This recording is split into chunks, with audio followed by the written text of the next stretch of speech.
একজন পুরুষ তার স্ত্রীকে অত্যন্ত ভালোবাসতার, অত্যন্ত সুন্দরী মহিলা।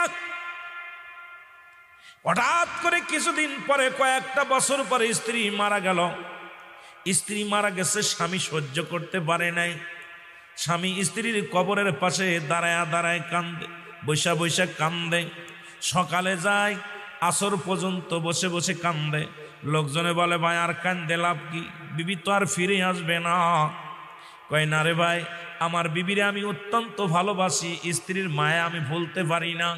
স্ত্রীকে আমি হারায় আমি পাগল হয়ে গেছি গো, এই জন্য আমি স্ত্রীর কবরের পাশে বসে বসে কান্দি। একদিন নয়, দুদিন নয়, মাঝখানে কি রকম কান্না কাটি শুধু।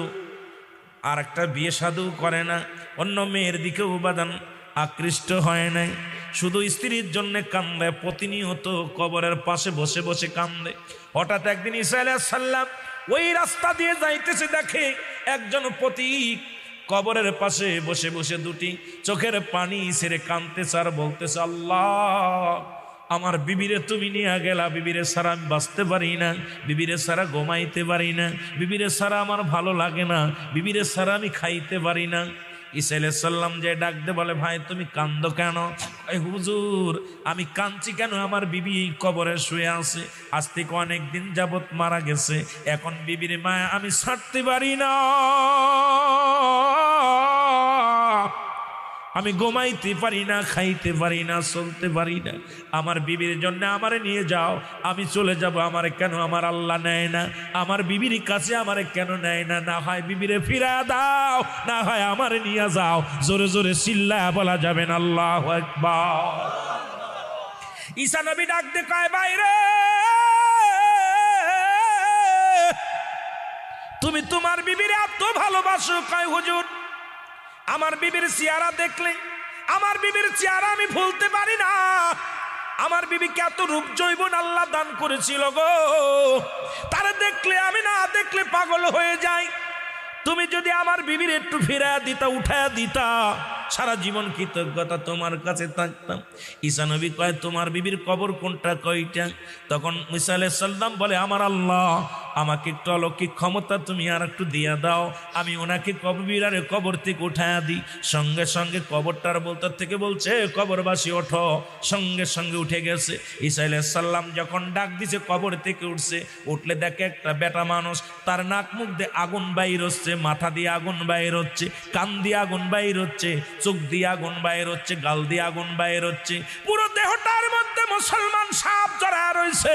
ঈসা আলাইহিস সালামকে দেখা পর শুনে চিনে ফেলেছে, বলছে লা ইলাহা ইল্লাল্লাহু ঈসা রূহুল্লাহ। আপনি ঈসা নবী জোরে জোরে চিল্লায় বলো মারহাবা। ঈসা আলাইহিস সালাম ডাক দে কয়, ঈসা আলাইহিস সালাম ডাক দে কয়, বাইরে এ তো একটা পুরুষ মানুষ, তুমি বললা মহিলা, তুমি বললা তোমার স্ত্রী কবরে শুয়ে আছে, এই যে দেখি একটা মহিলা। এখন বেটা কয়, হুজুর ভুল হয়ে গেছে, ওটা আমার কবর না, আমার বিবির কবর না, পাশেরটা আমার বিবির কবর। ও মুসলমান শুনে নাও, এবার ঈসা আলাইহিস সালাম ওই লোকটা যখন ঈসা আলাইহিস সালামের ঈমান আনছে, ঈসা আলাইহিস সালামের উপর ঈমান আনছে, সঙ্গে সঙ্গে তার কান থেকে আগুন বেরোনো বন্ধ হয়ে গেছে, গাল থেকে আগুন বেরোনো বন্ধ হয়ে গেছে, বাজান জবান দিয়া গাল দিয়া সব জায়গা দিয়া আগুন বেরোনো বন্ধ হয়ে গেছে, সাপগুলো তারে ছেড়ে দিছে। বেঈমান হয়ে মারা গেছিল, ইমানদার হয়ে আবার কবরে গেছে। জোরে জোরে চিল্লায়া বলা যাবে না আল্লাহু আকবার।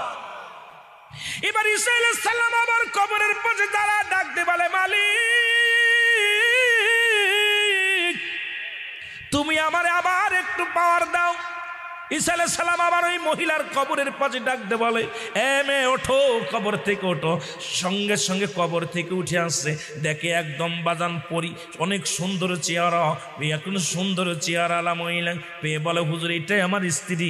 কয়ে, যাও তোমার স্ত্রীকে নিয়ে চলে যাও, তোমার স্ত্রীকে পায়া তুমি খুশি হয়েছ। ও মুসলমান শুনে নাও, স্ত্রী কি করলো, এবার উঠা পরে ঈমান নিয়ে মারা গিয়েছিল। অনেক মুসলমান গভীর মনোযোগ শুনে নাও, এ দুনিয়ার মানুষ শুনে নাও, স্ত্রীকে যখন সঙ্গে সঙ্গে দিলেন, বলে যাও তুমি নিয়ে বাড়িতে চলে যাও।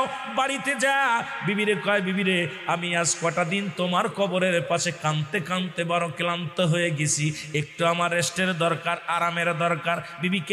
বিবিরে বলছে, বিবিরে তোমার উরতের পর আমি মাথা রাখবো, আমার মাথাটা একটু মাথার মধ্যে হাত বোলায়া দাও, আমি ঘুমায়া যাব। বিবি মাথার মধ্যে হাত বোলায়া দেয়, আর ওই লোকটা ঘুমায়া গেছে, ঈসা নবীর উম্মত ঘুমায়া গেছে। বাবারে গমের মধ্যে যখন এমন গম ঘুমাইছে, 2টা দিন শুধু গমের মধ্যে আছে, ক্লান্ত হয়ে গেছে। এমন সময় এক রাজপুত্র ওই বাড়ির ওই রাস্তা দিয়ে আগমন করতেছিল। ওই রাজপুত্র ওই মহিলাটাকে দেখে পাগল হয়ে গেছে, মহিলাও রাজপুত্রকে দেখে পাগল হয়ে গেছে। আস্তে আস্তে করে স্বামীর মাথাটা নিচেই রেখে রাজপুত্ররে কয়, আই লাভ ইউ, কথা বুঝেননি, আমি তোমার ভালোবাসি। আনা ওই বুকা ইন্না দ্বারা সুকা, আনা ওই বুকা ইন্না সাকা সাকা, আমি তোরে ভালোবাসি। এরে বাবা শুই নাল। স্বামীর মাথাটা নিচেই রেখে সঙ্গে সঙ্গে রাজপুত্রর সঙ্গে রওনা দিয়ে চলে গেছে একটা ঘোড়া করিয়া। এবার লোকটা 2 দিন পরে গম ভাঙছে, গম ভাঙ্গিয়া দেখে রে বিবি নাই, পাশে বিবি নাই, পাগল হয়ে গেছে। আর এত সাধনা করে বিবিরে আমি আনলাম গো, কত সাধনা করে আমি কান্নাকাটি করতে করতে বিবিরে পাইলাম ফেরত। আমার বিবি গেল কই, বিবি গেল কই, পাগল হয়ে গেছে। বিবিরে খুঁজতে খুঁজতে পাইলেন না। হঠাৎ করে দেখলো ঘোড়ার পায়ের দাগ, চিন্তা করে নিশ্চিত কোনো ঘোড়া এসেছিল, সেই ঘোড়া নিয়ে গেছে। পায়ের দাগ দেখতে দেখতে, ঘোড়ার পায়ের খুরের দাগ দেখতে দেখতে চলে গেলেন। যায় দেখে রাজমহলে, বিবি রাজমহলের মধ্যে বাদী হয়ে বসে আছে। এবার যায় লোকটা যায় বলে, এ দাদা, বলে হুজুর এটা আমার বিবি, আপনি আমার বিবির আনছেন কেন? আমার বিবিরে কেন আনছেন? এটা তো আমার বিবি। বিবি কয় না, আমি রাজার বাদী। আল্লাহু আকবার বলেন। বিবি অস্বীকার করে, স্বামীরে তুমি আমার স্বামী স্ত্রীর পরিচয় দাও, তুমি কে গো? আমি তোমারে চিনি না, আমি তো এই রাজার বাদী। রাজা বলে, তুমি কারে বিবি বলো? কয় হুজুর এটা আমার বিবি। কয় মহিলা রে বলো তুমি পুরুষটা যা বলছে সত্য কি না? কয় না না, সত্য বলে নাই, উনি আমার স্বামী না, আপনি আমার, আমি আপনার বাদী, আপনার গোলাম আমি।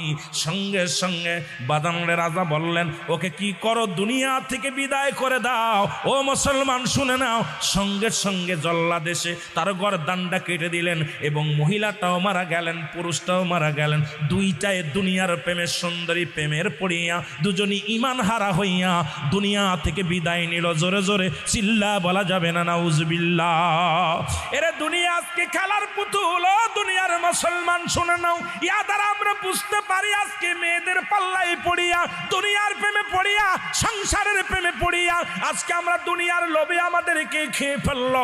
আমার আল্লাহ বলে, কুল্লু মান আলাইহা ফান, এই দুনিয়া সবকিছু চূর্ণ বিচ্ছিন্ন হয়ে যাবে। এই দুনিয়ার মধ্যে কিচ্ছু বলতে কিচ্ছু যেদিন থাকবে